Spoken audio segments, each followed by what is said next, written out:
El Eintracht pide 100 millones por Hugo Ekitike, ficha a Jonathan Burkhardt por 23 y os puedo asegurar que no es el sustituto del delantero francés. Yo soy Andrés Valls y aquí es donde las granjas son vida.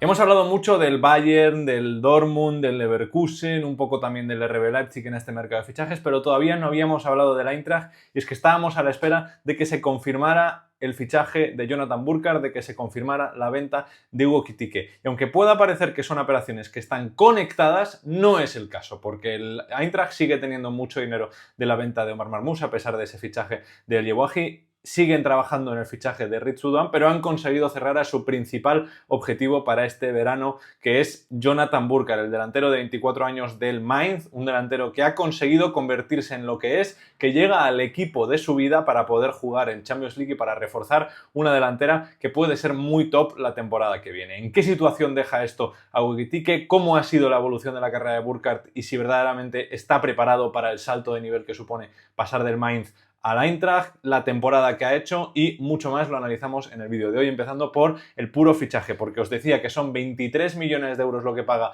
el Eintracht por él, pero aquí hay que hablar un poco de la intrahistoria del fichaje, porque Burkhardt, según Transfermarkt, tiene un valor de mercado de 35 millones, alguno me lo ha puesto por redes sociales, yo pienso lo mismo, es una ganga pagar 23 millones por Burkhardt, ya no solo porque el valor de Transfermarkt sea 35 millones, ya sabéis que Transfermarkt no tiene ninguna mano en las propias negociaciones de fichajes, pero sí que me parece que es un futbolista que vale 40-50 millones de euros, no 20, es que menos de 25 millones de euros por un jugador que viene a marcar casi 20 goles en Bundesliga es muy poco dinero y que además es muy joven y todavía tiene un nivel alto de reventa.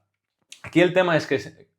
Markus Krösche, que sabéis que es el director deportivo del Eintracht, el gran encargado de construir este último proyecto deportivo de las Águilas, se interesó por él en enero de 2024 porque ese verano acababa contrato y podía ser una opción interesante de fichaje para el Eintracht, porque además, ya os lo adelanto, Jonathan Burkhardt y toda su familia es fan del Eintracht Frankfurt desde su juventud, desde su infancia. Aquí el tema es que en agradecimiento al Mainz y después de haberse conseguido recuperar de un largo periodo de lesiones, Burkhardt renovó con el Mainz en la primavera de 2024 con un contrato más allá de 2026, a cambio de que el Mainz le prometiera que le iban a dejar salir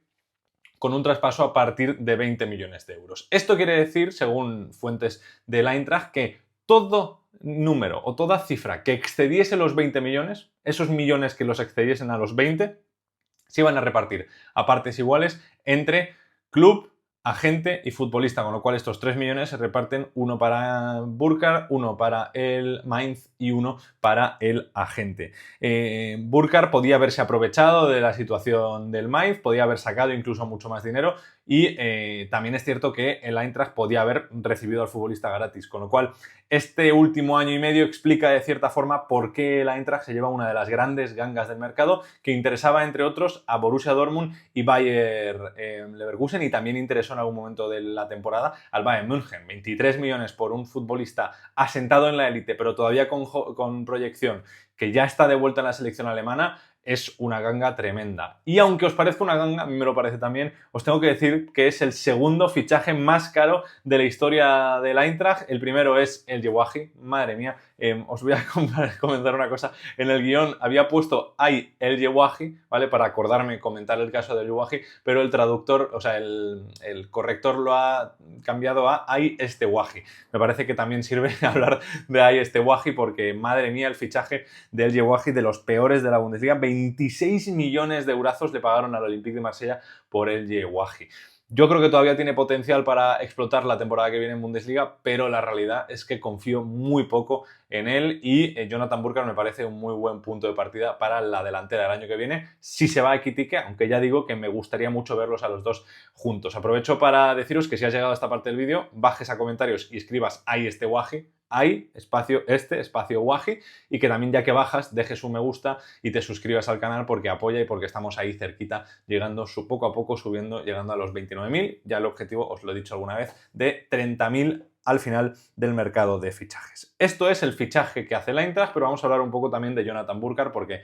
Es cierto que hemos hablado bastante de él esta temporada, pero no hemos tenido la posibilidad, no, como yo intento hablar de todos los equipos posibles, pero al final el enfoque en que ponerlo en lo que hay que ponerlo, porque también quiero que este canal me pueda ser de sustento algún día. El Mainz lo hemos tocado, hay un vídeo en concreto que hemos hecho con su historia, incluso antes de que consiguieran clasificarse a competición europea, pero de Burkhardt no hemos hablado en concreto, así que creo que es buen momento para hacerlo, porque además me parece que es una historia tremenda, porque era un chico que irrumpió con una fuerza brutal. De hecho, en 2021 gana la Eurocopa Sub-21, parecía que iba a convertirse en el siguiente nombre a tener en cuenta la selección alemana, y se quedó un poco por el camino. En la 21-22 es el mejor jugador del equipo, esa temporada está a la altura, pero la 22-23 y la 23-24, la anterior, le cuesta volver a rendir por culpa de una lesión de rodilla que le tiene de baja 378 días, más de un año de baja por esa rodilla. Vuelve para el final de la 23-24, a partir de enero de 2024 empieza a jugar algo más y en los últimos 13 partidos de la Bundesliga 23-24 marca 8 goles y da 2 asistencias, acabando por todo lo alto y renovando, como os decía, con el Mainz. Estos son muy buenas cifras para acabar una temporada, pero en la 24-25 que hemos vivido es donde verdaderamente Burkhardt da el siguiente paso, se convierte en un delantero de máximo nivel, siendo además autosuficiente y volviendo a ganarse la convocatoria de la selección alemana y un montón de cosas más que comentaremos. Para empezar, cuarto máximo goleador con 18 goles, tras Harry Kane, Serhou Guirassy y Patrick Schick, que no son malos nombres en los que estar relacionados, siendo el primer alemán en esta estadística, el mejor delantero alemán de toda la Bundesliga en cuanto a goles la temporada pasada, con 2 goles más que Tim Kleinens, y además convirtiéndose en el jugador del Mainz que más goles marca en una sola temporada de Bundesliga. Con 15 tenían el récord Shinji Kazaki y Andrés Urle, él lo ha superado por 3, y además convirtiéndose en el máximo goleador de la historia del Mainz en Bundesliga, llegando a los 41 goles, superando a Karim Onisiwo, a Robin Quaison, Mohamed Zidane, Yunus Mali, Shinji Okazaki y luego ahí está ya Jean-Philippe Mateta. Es cierto que no son cifras muy altas, el segundo máximo goleador del Mainz es Karim Onisiwo con 33 goles, pero también se debe a que el Mainz ha sido un equipo muy vendedor y cada vez que había un jugador que despuntaba, lo empaquetaban. De hecho, Andrés Urle hace un temporadón tremendo, pero solamente está un curso, y Shinji Okazaki hace un muy buen primer año, luego al revés, marca 15 goles, luego otros 12 y a los 27 se va también fuera del Mainz. Pero ya lo veis, temporada de consagración como para mí lo que es el mejor jugador del Mainz en la historia en Bundesliga. Ya sabéis que para mí el mejor jugador de la historia del Mainz en general es Jürgen Klopp, que seguro que os suena de algo. En cuanto a lo que os decía antes, no solamente ha marcado muchos goles, sino ha sido también el cómo, el saber demostrar que es autosuficiente, que es muy eficaz, que es muy bueno al espacio y al contraataque, pero también asociándose con sus compañeros y también siendo ratón de área. Y hay estadísticas y gráficas que os quiero enseñar, algunas de FBref, algunas de Opta Analyst. Esta primera es de FBref, donde ahí podéis ver que fue el 9º jugador con mejor ratio de goles por tiro, lo cual quiere decir que necesita apenas 4 tiros o casi un poco más de 4 tiros para marcar un gol, una barbaridad. Lo opuesto a Hugo Ekitike, que tiene 0,12 de ratio, o sea, la mitad de lo que tiene Jonathan Burkhardt, es la mitad de bueno aprovechando sus tiros que Burkhardt. Y además otra gráfica en la que vemos que fue el 13º futbolista en diferencia positiva de goles y expected goals, es decir, en la diferencia que hay entre los goles que debería haber marcado y los que acabó marcando hacia arriba, con más 3,2. Ahí lo veis, evidentemente el primero es Patrick Schick porque es una locura, o sea, marcó 21 goles Patrick Schick, tendría que haber marcado menos de 13, pero ya veis que, por ejemplo, Hugo Ekitike, lo hemos hablado alguna vez, no solo no está en esta parte, sino que es el peor jugador de la Bundesliga en diferencia entre sus expected goals y sus goles marcados, porque tendría que haber marcado 6,6 goles más. Tiene un menos 6,6 en la diferencia entre expected goals y goles marcados, lo cual demuestra que no es precisamente un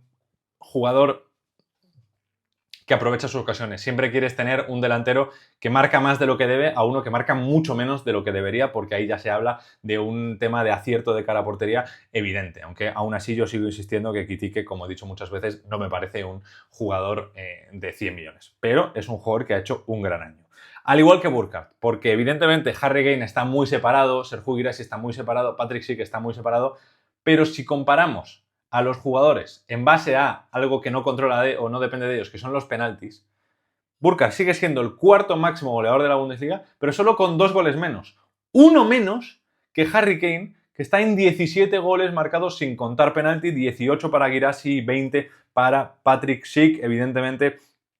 Harry Kane marcó 9 goles de penalti, pero como siempre digo, no es para quitarle mérito esta estadística a Harry Kane, que los penaltis hay que marcarlos, sino para reconocerle el mérito que tiene a Burkhardt, porque en condiciones iguales, es decir, sin tener penaltis a su favor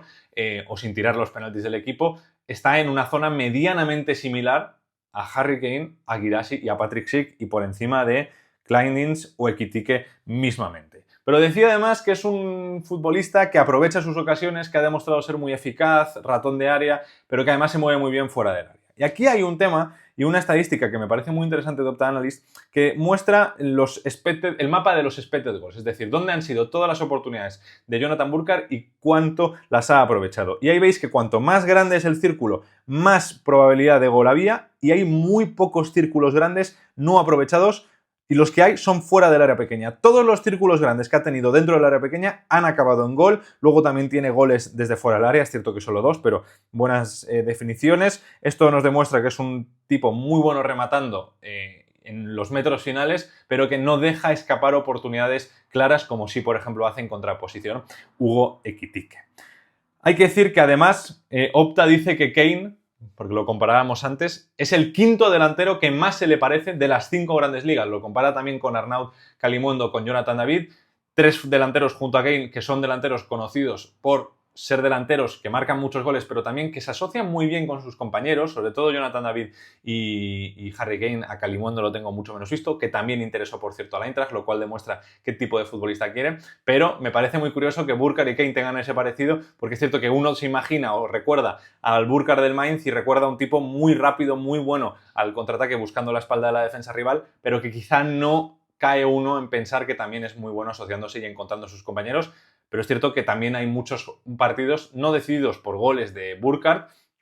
que también lo hace muy bien. De hecho, Burkhardt tiene, es cierto que solo 2 asistencias, no son muchas, pero ayudando mucho a sus compañeros, sino también decididos por Paul Nebel o por Jae-Sung Lee, los otros 2 hombres de ataque del Mainz. Esto es en cuanto a Jonathan Burkhardt. Ya sabéis que es un delantero que a mí me ha gustado mucho siempre y que me ha alegrado mucho la temporada que ha hecho y el volver a encontrar su sitio y el volver a encontrar el lugar en la convocatoria de Julian Nagelsmann, y ojalá haga un gran año a la altura y la selección alemana la temporada que viene se pueda plantar con Tim Kleindienst, con Kai Havertz, con Jonathan Burkhardt y con Nick Woltemade de delantera. Sería una delantera brutal para compaginar a los Wirtz, Musiala, Kimmich, Stiller, Pavlovic, Bischoff, o sea, una cosa tremenda de centro del campo para adelante.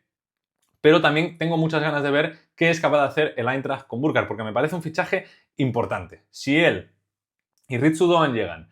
y no es necesario vender a Ekitike, es decir, no es necesario en el sentido de que si les llegan 100 o 90 o incluso 85, 80, yo aceptaría. Pero si no llega ninguna oferta por ese dinero y no necesitas venderlo por menos, ostras, un Ritsu Doan, Ansgar Knauf, Burkhardt y Ekitike puede ser una delantera muy seria, y ahora sí creo que hay que exigirle al Eintracht al menos estar en la pelea por la Liga hasta diciembre. Hasta diciembre. Lo que dije el año pasado, yo entiendo que Dino Tommler quiera quitarle peso a sus jugadores, pero si empiezas tan bien estando a la altura del Bayern en octubre, no le quites tú el propio peso a sus futbolistas. Dale motivos para creer. Porque fue decir eso contra el Hoffenheim, que que pelear la Bundesliga para el Leverkusen, para el Dortmund y para el Leipzig, que el Eintracht no tiene nada que pintar. Y puede ser, pero si fichas muy bien y tienes buen equipo, puedes pelearle la liga, al menos hasta diciembre, que la diferencia no sea insalvable, al Bayern. Y ya en diciembre analizas y ves qué haces. Ves si es más prioritario, pues oye, llegar lejos en Champions a nivel económico, o poner los huevos en la cesta de la Bundesliga porque tienes posibilidades. Pero al menos plantéatelo. Mostrad algo de ambición, que es un proyecto muy chulo, pero el que le falta ese siguiente pasito también en Bundesliga, porque este año iban terceros tranquilamente y han estado a punto de quedarse sin competición europea en la última jornada. Esto es en cuanto al Dortmund. Hablábamos de Ekitike, vamos a mencionar por una última parte esto, porque no parece, o al menos se dice desde Alemania, que no es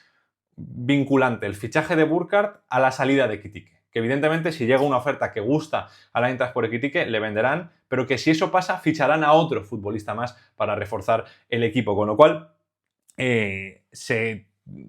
cobra sentido el hecho de que no hayan llegado a un acuerdo con el con el Chelsea, por ejemplo, que le quería mucho antes del Mundial de Clubes. Cobra sentido lo que dijo Kicker hace unos días, que se hablaba de que un posible traspaso de Ekitike todavía estaba lejos, que es cierto que Arsenal, Chelsea, Liverpool y United habían mostrado interés por él, pero que nadie estaba dispuesto, parece, en teoría, de momento, a llegar a los 100 millones que pide el Eintracht por él, pero por eso digo que sería muy interesante ver qué pasa con él. El Eintracht pide 100 millones y no se mueven de esa marca de 100 millones, no se ha dado a entender que aceptarían 80, no, 100 millones, tiene contrato para largo porque llegó en propiedad en 2024, o sea que minimísimo, ahora estoy tirando de memoria, pero minimísimo tendrá contrato hasta 2028. Me parece una mala gestión, pero yo creo que 2028-2029, entre 4 y 5 años de contrato. No les corre la prisa por renovar y además es que lo que decía, Ekitike más Burkhardt, creo que Burkhardt, siendo, no sé cómo decirlo, quizá algo menos potente que Omar Marmoush, puede ser un delantero similar al delantero que ahora ha fichado el Manchester City, y creo que la pareja que pueden hacer si se queda Ekitike puede ser tremenda. Yo no sé si para pelear por la Bundesliga, pero al menos que lo intenten, porque nadie pensaba que el Leverkusen podía pelear por la Bundesliga y no solo no peleó por la Bundesliga, sino que se cascó una temporada invicto con la segunda mayor cantidad de puntos en la historia de la liga. No digo que eso tenga que ser la vara de medir, pero si el Leverkusen creyó, que crean los demás, que en teoría son clubes más grandes históricamente. Nada, dejadme en comentarios qué opináis sobre este fichaje, si también como a mí os parece una ganga y qué creéis que debería hacer la Eintracht. Apostar por quedarse Ekitike a pesar de que lleguen ofertas quizá en un futuro de 70-75 millones, o si llegan ofertas de 75 millones, venderlo y a partir de ahí armar un equipo más competitivo alrededor de Jonathan Burkhardt. Dejadme en comentarios, aprovecho para deciros que os suscribáis, muchas gracias a todos por el apoyo que está teniendo el canal estos últimos 2 meses y nos vemos en el próximo vídeo. Adiós.